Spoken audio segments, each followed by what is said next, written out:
Hello and welcome back. This is Dawn. So today I have a fun one for you, my friends. We're going to do a little bit of everything, little watercolor, some ink blending, and of course we're going to be using some dyes. Now this is not what I envisioned when I started out creating this card. However, I am absolutely over the moon with how it turned out. It may be my favorite card this year so far. So let's go ahead and jump right in. So this is the Paradise Plumerias stamp set, and this is illustrated by one of my best friends, Kelly Taylor. And there is a die available for it, and there will also be a stencil available for it as well. Now, it's not available just yet, but if stencils are your jam, make sure you check the Honeybee site for that because it is coming. So let's start with our background. Now, I'm going to do some no-line watercoloring. I am trying to fit a lot into this video, so I've gone ahead and stamped out my image on 100% cotton watercolor paper, and I've used antique linen distress ink to do my stamping.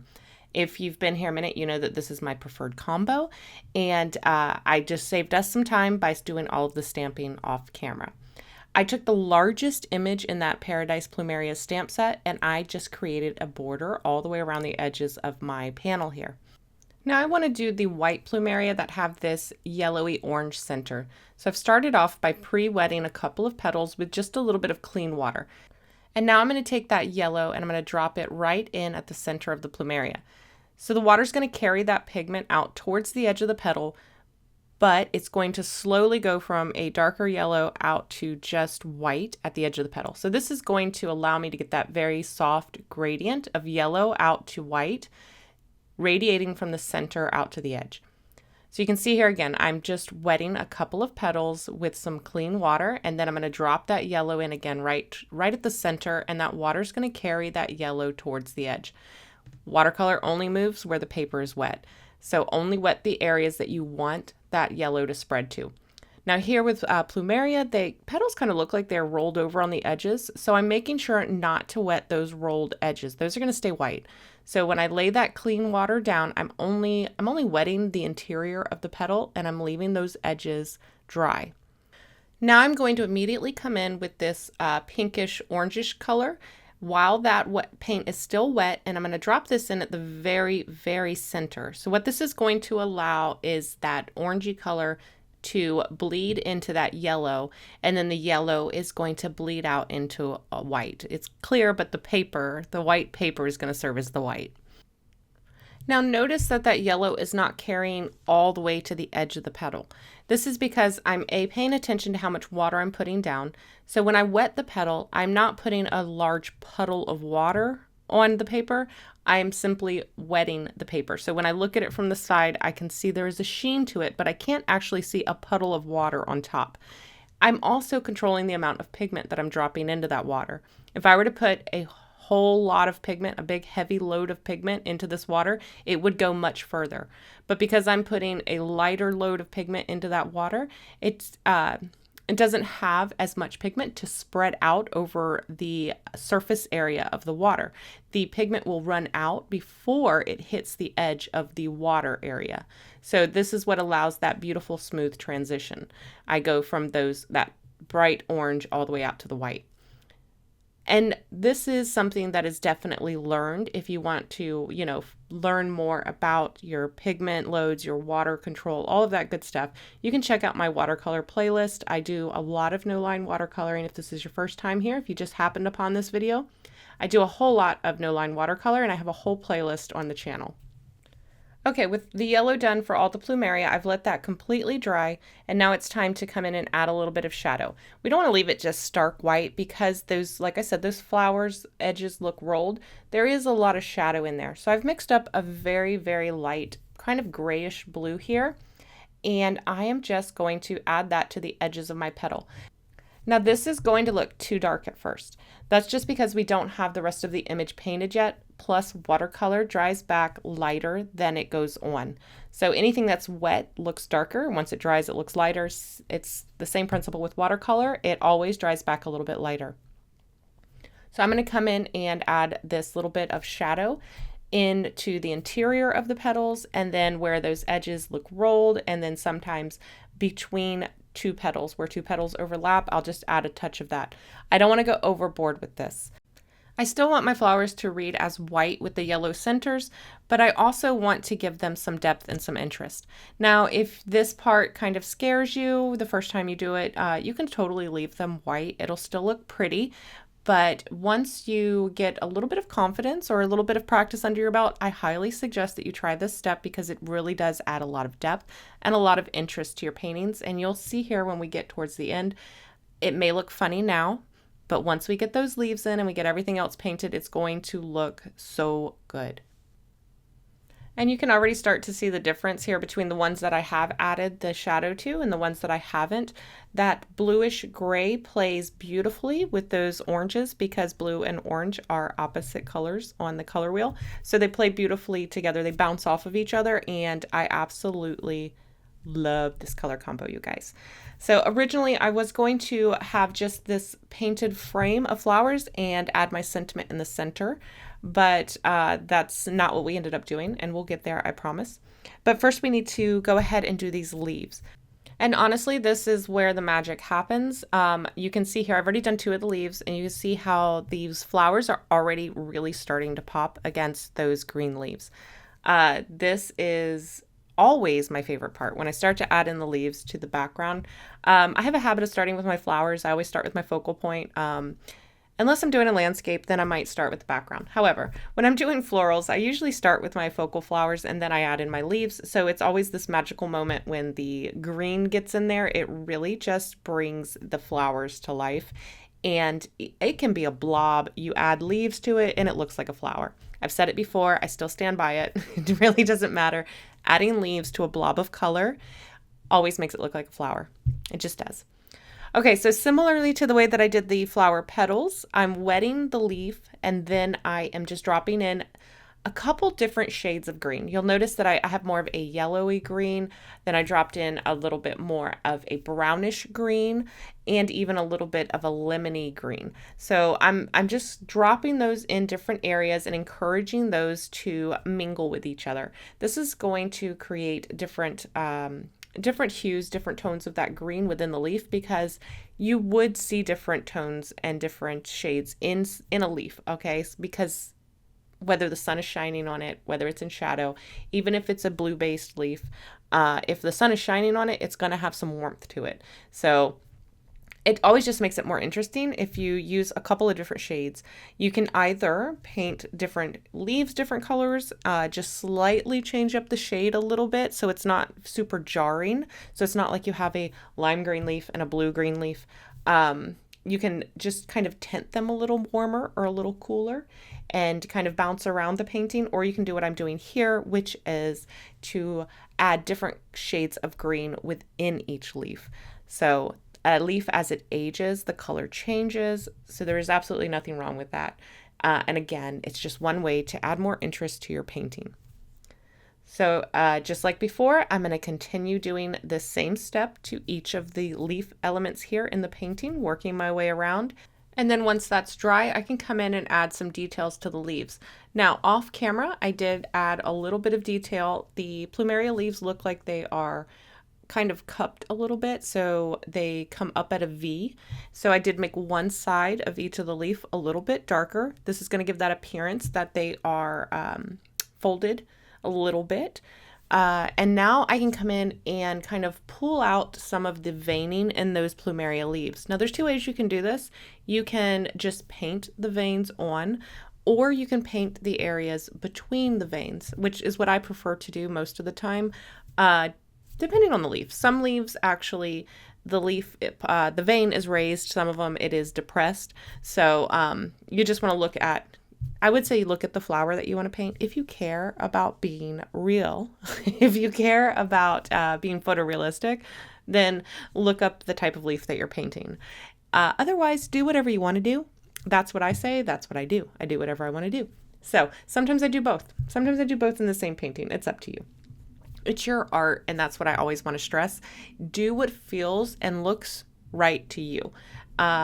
You don't want your work to look like everybody else's. You want it to look like yours. So do what you want to do.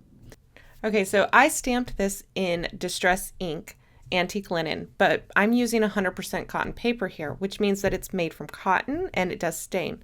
So luckily when I stamped this, it does slightly stain it, and getting it wet doesn't cause it to completely wash away. And I can still see the veining here because watercolor is a transparent medium.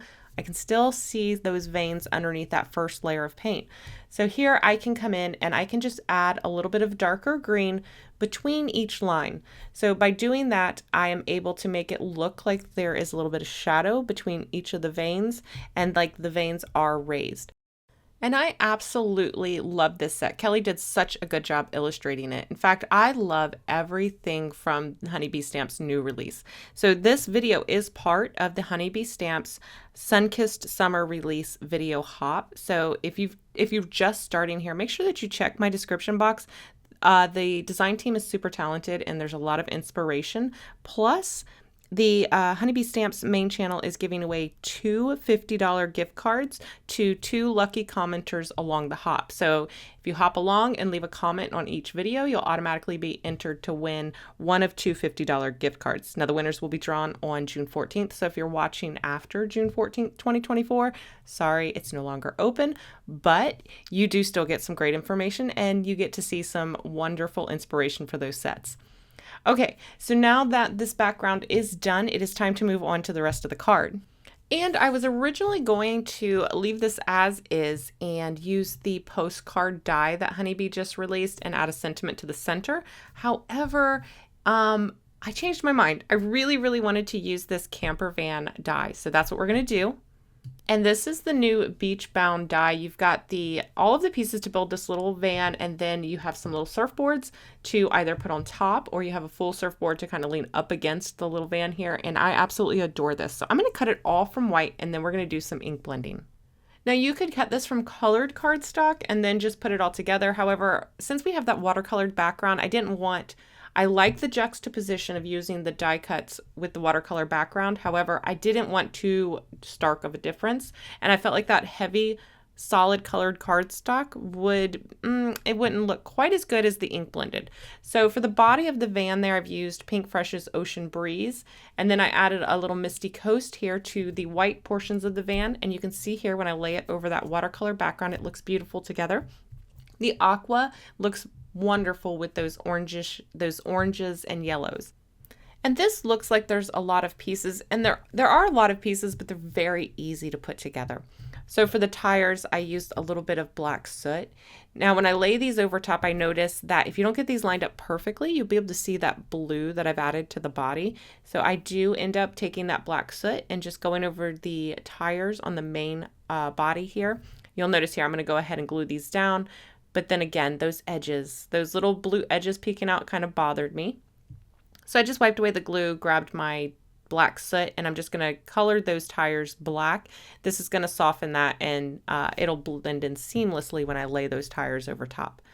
For the bumpers, I used a little bit of Rocky Slope from Pink Fresh. Again, I could have went with a high shine, like a silver metallic cardstock, but again, I just thought the contrast would be, I love contrast, but I just thought it would be a little too much. So I just went with a darker gray.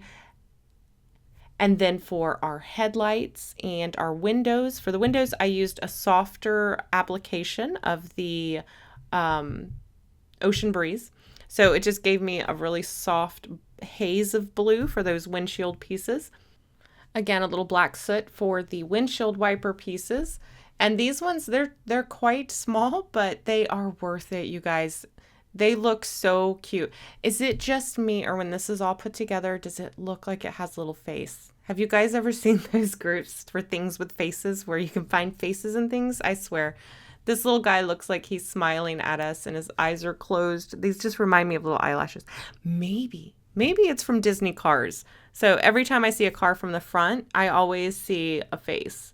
I bet you that's what it is, now that I think about it. Okay, for the little emblem there on the front, I'm just going to color the back layer a little bit darker with that Rocky Slope, and then add my little emblem there over top. And then for the headlights, I'm just going to use a dirty brush here. I'm going to use my yellow brush, what's left on it, and then I'm going to come over that with a pink, and that's going to give me like this orange color, and that's going to be my reverse lights. Now, at first here, you can see I adhere them in the wrong spot. I put the wrong ones, and you can see I quickly go, whoop, wait, nope, those headlights should be clear. And these little guys, they should be the orange ones. These would be the driving lights. Are they the driving lights? I think they're the driving lights. I don't know what they're called. Y'all help me out. Tell me in the comments below. All right, so once I finished this and I put it on the front of my card, I felt like the van was still kind of floating. So I pulled out the Bold Backgrounds Plumeria, and instead of using this whole background, I'm just going to use the floral elements to create kind of a cradle for the van to sit in. So I'm going to go ahead and pull these off. We're going to cut these from white, and again, we're going to do a little ink blending. Now I've lined these up, I've grabbed my ink, and I've grabbed the detail blending brushes from Honeybee. I've got a number 5, a number 7, and I'm going to use my rabbit hole blending brush here for my larger area. So I've got the limoncello and the clementine ink. I'm going to start with this big one. I'm not going to use this one, but I'm going to practice my technique on this one. So I'm going to fill in the center here with a little bit of that limoncello. This is going to give me that soft yellow haze that fades out into the white. Then I'm going to grab my small little detail blender here. This is the number 5, I believe. And I'm going to add that clementine just to the center. Now I haven't actually re-inked my brushes yet. I'm just using the leftover that is on my already used and seasoned brush here. This is going to give me the lightest application. So again, I like to start off lighter. I can always build ink, but if I go too dark, I can't take it away. So here I'm just getting a feel for what I want to do, how I'm going to ink blend these details onto these florals here. So here I can see that this is a good color combo. It's probably going to work, but I need to deepen it up. So now I'm going to use some actual ink. So I'm going to ink up my brush, and I am going to start reinforcing the guide that I've already laid down. I'm using the edge of that brush to get the finest detail, to just get the smallest application of this clementine just to the center of this plumeria this plumeria bud. So you can see here it's darkest in the center, and then I'm flicking it outward. I've always have better success flicking away from me when I want to get a soft application. Flicking away from me is the key. So I want to marry these two colors a little bit more. So I'm going to grab that limoncello. I'm going to grab the number 5 detail blending brush here, and I'm just going to pull that yellow out a little bit further, and I'm going over that orange area too. Again, this is just going to marry those two colors, blend them a little more seamlessly, give me a little more yellow, because we've gotten kind of orange there. So this is, again, just going to add that bright yellow back in. And I always think it's a good idea to do a practice piece first. I almost always do practice pieces. It just helps me to develop a little bit of that muscle memory, get an idea of what I want to do before I move on to my actual project. Okay, so now it's just a matter of repeating that technique on the pieces that I'm actually going to use on my project. And technically, this technique is very similar to the watercolor technique we did. So instead of using watercolor here, I'm using the ink and a blending brush to pull that yellow out from the center. Then I add the orange on top. Now, although this die set is made to create an entire background, I like that you can use just the individual flowers here to give it a completely different use, to use it in a completely different way. And I really love dies that are versatile like that. Okay, and if you're not familiar with the layered dies from Honeybee Stamps, they're actually, they have a whole series, lovely layers series, that are super easy to put together. This has a couple of layers, so each flower has a couple of layers, with the exception of the one we just did. That one was a full-on front view, but I like to ink blend each layer, and then I just simply adhere them one on top of the other. So if, like for the side view one, I've done the stem in kind of reddish brown. Then I've added a little bit of yellow to the bottom there. I'm gonna add a little bit of that rocky slope, or what is this one? Is it rocky slope? It's a light gray. It's the light gray from Pink Fresh. I'll have it listed in the description box below. But I just added a little bit of that to give the white portion just a little bit of depth. And then again here, a little bit of yellow and then a little bit of orange at the base. And then I will adhere these one on top of the other to create the flower. This is going to give me all of that beautiful dimension. But again, they're super easy to put together. They have all of this etched detail in each layer. And it's usually super easy to tell where each layer goes, because the area that doesn't have any etching in it is covered by another die. And when you order these layering dies from Honeybee Stamps, you do get a layering guide with it. However, if you order from a retailer like Simon Says Stamp, you can go on the Honeybee site and download their layering guides and print them out. All right, so I finished these up. I did some leaves, and now it's time to look at our finished card. And I could not be happier with how this turned out. I'm so glad that I just threw caution to the wind and decided to, you know what, I can cover up my watercolor. I didn't actually end up covering up most of it because I concentrated all of my watercolor around the border anyway. So it looks perfect with our little van here in the middle, and that cradle of plumeria mimics the background so beautifully. I added a few pearls from Honeybee here, and then for our sentiment, I used the Sunkissed Summer sentiments and dies. I really hope that you guys enjoyed this video. Don't forget, check the description box below for others in the video hop. If you enjoyed this, don't forget to give it a thumbs up, and if you haven't already, make sure you subscribe so you don't miss any of my future videos. As always, I want to thank you guys so much for watching, and I will see you next time. Bye.